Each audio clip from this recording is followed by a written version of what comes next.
Jacob, you've sort of been in the spotlight all year, but the guy next to you, Cole, had a pretty nice night tonight. Can you just talk about what he did for you guys? Yeah, definitely. I'm super excited for Cole and the night that he had, because he's one of those guys that come to practice. I don't think he's missed a practice all season, and he's just one of those guys that super hard worker. Plays on special teams. He can do a lot of things on the field. You know what I mean? You can put him in different places. Like today, he's really playing like tight end, really and so I'm just super happy for him and the night that he had, man, and just for him to be able to go out there and make those big time plays in those big moments that when we needed a play. I'm just super excited for him, and but I'm not surprised. You know what I mean? We've seen Cole do it in practice, and and he finally got a couple chances these past couple games, and it really came up big today. And I'm just so happy for him. Cole, you've had a rep for having good camps and producing in practice, just kind of ready to uncork it. You had your chance these last few games, and now you got your chance with a ball in the end zone, and an elite throw from Jaron, an elite catch by you. What went through your head when you were able to haul that in and put those points on the board? I was thankful. Thankful that we got a score in a critical moment, and to give our team just a position to move forward and keep going, keep the momentum. So I was very thankful. And you're a local guy, being from Danville, Monte Vista, just a half hour away. Yes, sir. People had to know that you'd be playing a bigger role today. Did you have some people out here taking that in? I did. I was very grateful. A lot of my family from their Antioch, they were out here showing some love, so I was very happy that they were able to come out here. For both guys, on Tuesday when Coach Rolovich spoke to us, he said, I'm paraphrasing but not by much, that the best way for you guys to show your appreciation for Coach Wilcox would be to go out and play well and win the game for him. Was that something that was mentioned over the past couple of days, or was that just something kind of you guys took internally? Yeah, I think definitely it was a emphasis. I mean, it was stated, and we all kind of felt down this week because of that situation. But we also wanted to feel, like, hey man, like let's go do this for him, and not only him, let's go do this for each other, for the seniors, for everybody on the team that that went through the season. I feel like it was a bumpy road this season. I feel like we're a lot better team than we have shown this whole season, but we seen a glimpse of it, and this was a glimpse today, and so like that's for Coach Wilcox right there, man. We really appreciate him and everything that he's done for us, man, and I'm just glad that we got a great team win today. Couldn't have said it better. It's for Coach Wilcox. On that last offensive drive, you guys didn't have an incompletion, really just a surgical march down the field, especially considering that, the couple drives before that were a little bit stalled out. I mean, how did it feel to get out there and, really produce at such a high level on that last drive to take the lead? Yeah, that's something that we emphasize in practice a lot is, 2 minute and, those crunch time situations. And so for us to go out there and execute like that, you said there wasn't a single incompletion. That's crazy. Like, you know what I mean? And before that, we were going like 3 and out and stuff, but, that's something that we emphasize in practice, and Jaron was very poised, went through all his reads and, found the right targets at times. And so, we just executed and made big-time plays like this guy over here. And so, It's easy when you're being led by 3 down the field.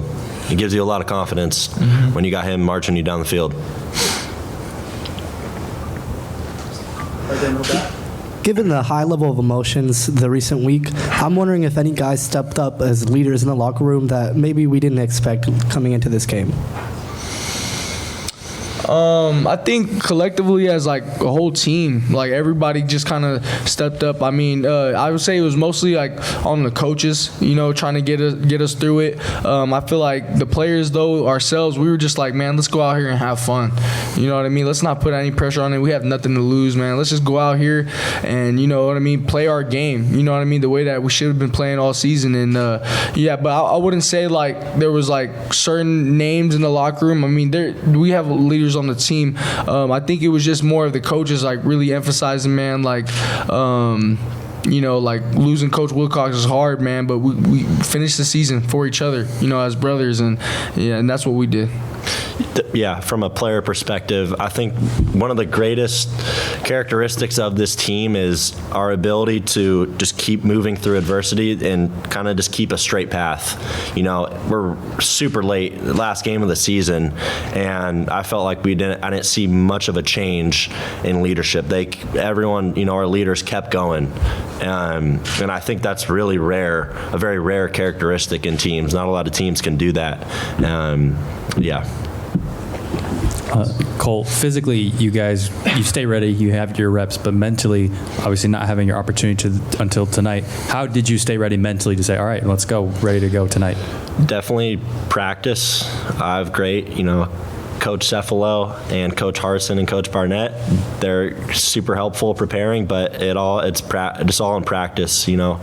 Taking mental reps when you're not in, consistently doing that, making sure you know your assignment so you can go out there and play fast. That's it. It just comes down to that. And then Coach Harson is emphasizing all week, just go, let it go, play free. You know your assignment, just go play free, let it go. So, yeah. For both of you guys, people talk about how football's an emotional game. But it would be hard for me to think of a team that had 3 games in a row that were as emotional. The first game was Jacob catching touchdown pass on 4th and goal to win in overtime. Then you lose the big game in not too proud fashion, put it that way, and then you win tonight against a number 21 team. Have you ever gone through 3 games in a row with as much emotion one way or another as these past 3 games? Never. I can't say that I have. I feel like I said, it's been a bumpy ride this season, man, and there definitely was a lot of emotions, especially after the Stanford game, you know what I mean, and the circumstances that happened after that. So we had a lot of emotion coming into this one, and so it's been a bumpy ride. We definitely try to level it out, you know what I mean, and so, but yeah, it's definitely been, I've never had that number of emotions, man, in 3 games like that. It's crazy. I think that it, like I was saying earlier, just speaks to the type of players and coaches that we have on this team. To lose your head coach in the midst of that as well, and just to keep going and go beat a ranked opponent again after a big loss, it just speaks to how strong our players and coaches are. Anything else? Thanks, guys. Thanks, fellas. Thank you, guys. Go Bears.